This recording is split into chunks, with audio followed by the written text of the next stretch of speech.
Hezbollah chief Hasan Nasrallah की मौत पर लखनऊ में लोगों ने कैंडल मार्च निकाला। छोटे इमामबाड़े से बड़े इमामबाड़े तक निकाला गया कैंडल मार्च। इस दौरान लोगों ने इजराइल मुर्दाबाद, अमेरिका मुर्दाबाद के नारे भी लगाए। हजारों की तादाद में बूढ़े, बच्चे, नौजवान और महिला इसमें शामिल हुए। लोगों ने बड़े इमामबाड़े पहुंचकर नसरुल्लाह की मौत पर मातम मनाया और इजरायली प्रधानमंत्री का पोस्टर भी जलाया।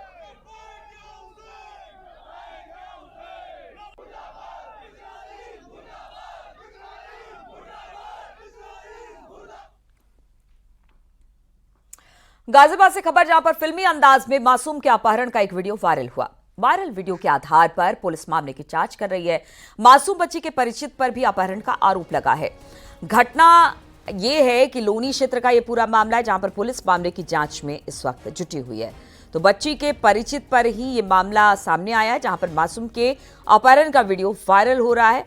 आप देख सकते हैं तस्वीरों में किस तरह से बच्ची का अपहरण किया गया। मासूम बच्ची के परिचित पर ही अपहरण का आरोप है। घटना थाना लोनी क्षेत्र की है, जहां पर पुलिस अब पूरे मामले की छानबीन कर रही है।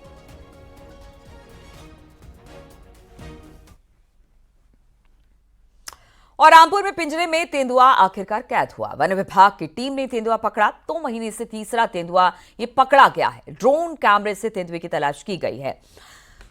इसके बाद टांडा तहसील के गांव करखेड़ा के जंगल से पकड़ा गया तेंदुआ। आपको बता दें, कई दिनों से तेंदुए के चलते ग्रामीणों में दहशत थी, लेकिन अब तेंदुआ पकड़े जाने के बाद ग्रामीणों ने राहत की सांस ली है।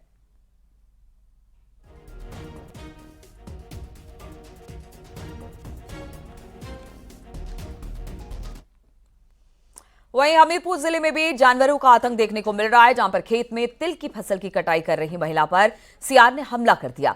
इस दौरान महिला ने हंसिये से सियार पर पलटवार करते हुए बचाव करने की कोशिश की। इस हमले में वो गंभीर रूप से घायल हो गई। पास में मौजूद दूसरे किसानों ने शोर सुनकर उसे बचाया।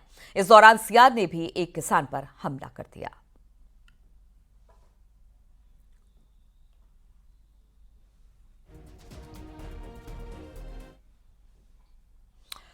नेपाल में लगातार बारिश के कारण आई बाढ़ का असर अब उत्तर प्रदेश में भी दिखाई दे रहा है। अंबेडकर नगर, सिद्धार्थनगर, कुशीनगर, सोनभद्र में बाढ़ की वजह से लोग परेशान हैं। बारिश और बाढ़ को लेकर सीएम योगी ने अधिकारियों के साथ एक समीक्षा बैठक की और डीएम से लेकर तमाम अधिकारियों को जरूरी दिशा निर्देश दिए।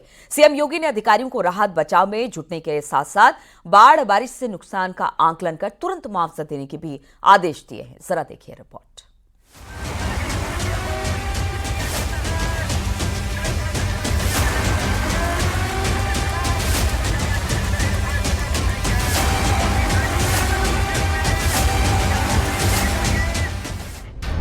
नेपाल में बाढ़ का प्रलयकाल।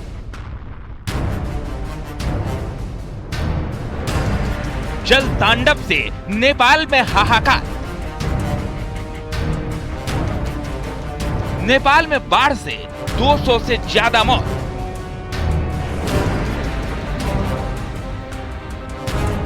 नेपाल में कहर, यूपी बिहार तक असर।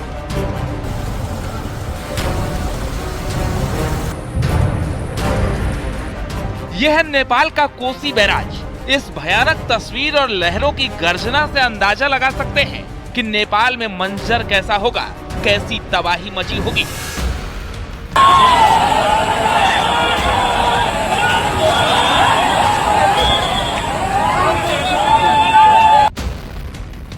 बैराज से पानी की स्पीड देख पुल पर चीख पुकार मच गई। लोग पुल से भागने लगे। ऐसा लग रहा था मानो पानी अपने साथ इस बैराज को भी बहा ले जाएगा।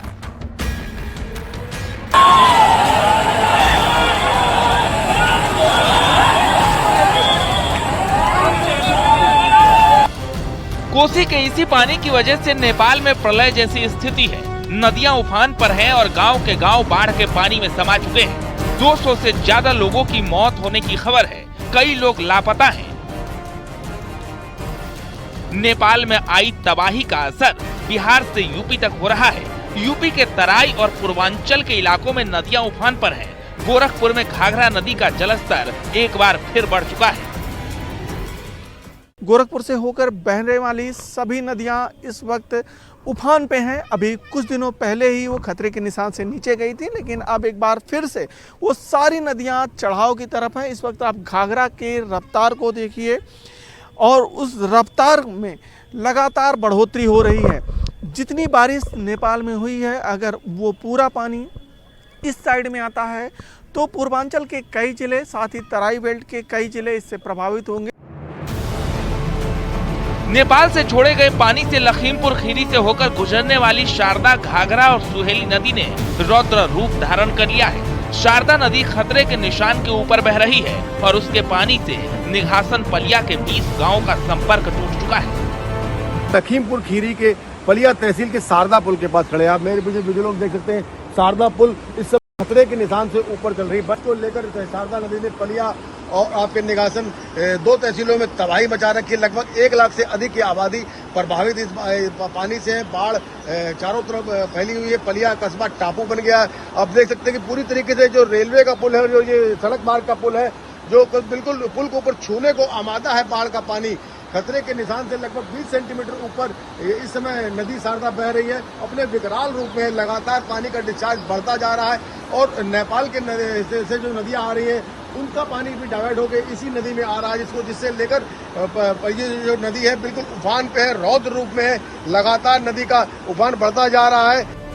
नेपाल से गंडक नदी में छोड़े गए पानी से कुशीनगर में भी बाढ़ की बड़ी समस्या है। रास्ते टूट गए हैं और इलाके में नाव चल रही है। कुशीनगर जिले के खड्डा तहसील के लगभग आधा दर्जन गांव ऐसे हैं जिनका संपर्क जिले के अन्य हिस्सों से कट गया है। आप देख सकते हैं कि इन गांव में जाने वाले रास्ते हैं, जो रास्तों में पानी भर गया है। यहाँ के लोग किस तरह से जीवन यापन कर रहे हैं, आप इसका सहज अंदाजा लगा सकते हैं। कितनी दुश्वारियां उठानी पड़ रही है, इनका जीवन कितना बुरा हो गया है, ये खुद आप समझ सकते हैं। क्योंकि यहाँ ना आने का रास्ता है और ना ही जाने का रास्ता है। सबसे बड़ी बात यह है कि इस बार जो नेपाल से निकलने वाली नदी नारायणी गंडक नदी है, इसमें लगभग 5.5 लाख क्यूसेक पानी छोड़ा गया है, जिसके बाद इन गाँव में बड़ी संख्या में बाढ़ का पानी घुसा हुआ है।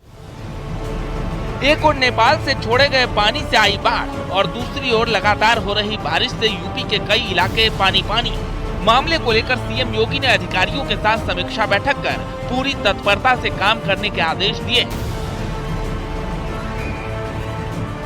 बाढ़ और बारिश प्रभावित जिलों में अधिकारियों को लगाए गए हैं। लोगों को राहत पहुंचाने और फसलों के नुकसान का आकलन करने के लिए जिला अधिकारियों को कहा गया है। महाराजगंज, बलिया, फर्रुखाबाद, गोंडा, कानपुर, कुशीनगर, लखीमपुर खीरी, गौतम बुद्ध नगर, हरदोई, शाहजहांपुर, सीतापुर में बाढ़ और बारिश से पैदा हुए हालात पर सीएम योगी की नजर है।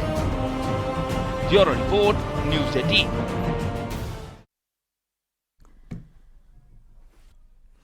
हरदोई से खबर, जहां पर आबकारी विभाग में शराब दुकानों के विक्रेताओं ने बिक्री लाइसेंस के लिए 90 लाख की फर्जी फिक्स डिपॉजिट रिसिप्ट लगाई है। अब इस धोखाधड़ी के मामले में जिला आबकारी अधिकारी ने 6 नामजद और 4 अज्ञात लोगों पर एफआईआर दर्ज कराई और दुकानों को सीज किया है। आरोप के मुताबिक दुकानों के रिन्यू में बैंक की फर्जी एफआईआर दर्ज कराई गई है। ये धोखाधड़ी शराब की दुकानों के नवीनीकरण और नई दुकानों के आवंटन के लिए की गई है। इस मामले का खुलासा तब हुआ जब एफडीआर की जांच बैंक से की गई। जब बैंक से इनकी जांच कराई गई तो एफडीआर फर्जी निकली। उसी के आधार पर इनके खिलाफ आईपीसी की धारा 419, 420, 467, 468 और 471 के तहत मुकदमा दर्ज कराया गया है। आगे की कार्रवाई पुलिस कर रही है। कितने समय से ये लोग जो है, ये लोग, इनमें कुछ दुकानें 2021 और 22 से थी, कुछ दुकानें 2022 और 23 से थी, कुछ दुकान जो है इस साल ही ली थी। इस तरह से कुल 7 दुकानें थी और इन दुकानों का संचालन जो है सभी का सुरेश कुमार अग्रवाल के पुत्र जो है कुलदीप अग्रवाल द्वारा किया जा रहा था। उन्होंने अपने नाम की फर्जी एफडीआर बनवा की हैं, जमा की हैं, वो भी इसमें शामिल हैं और उन्हें अभियुक्त भी बनाया गया है।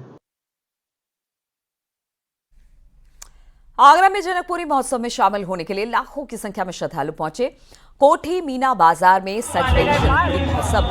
श्री राम, लक्ष्मण, भरत, शत्रुघ्न के स्वरूप जब मंच पर पहुंचे तो उन्हें देखने के लिए लोगों की भारी भीड़ उमड़ी।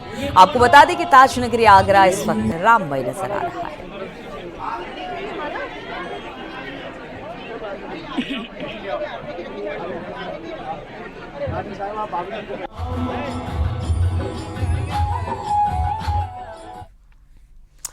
रिलायंस फाउंडेशन की चेयरपर्सन नीता अंबानी ने ओलंपिक्स और पैरा ओलंपिक्स में मेडल जीतने वाले खिलाड़ियों का सम्मान किया।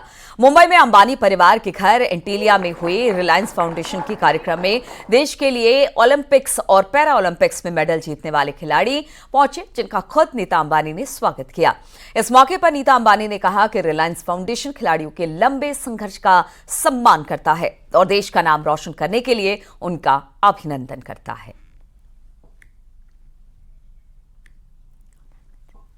तो ओलंपिक के योद्धाओं का सम्मान किया गया। ओलंपिक पैरा ओलंपिक दोनों खिलाड़ियों को एंटीलिया में इनवाइट किया गया था।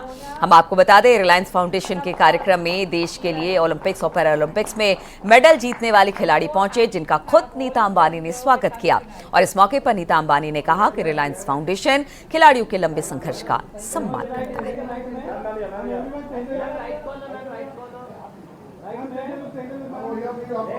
आज बड़ी स्पेशल शाम है।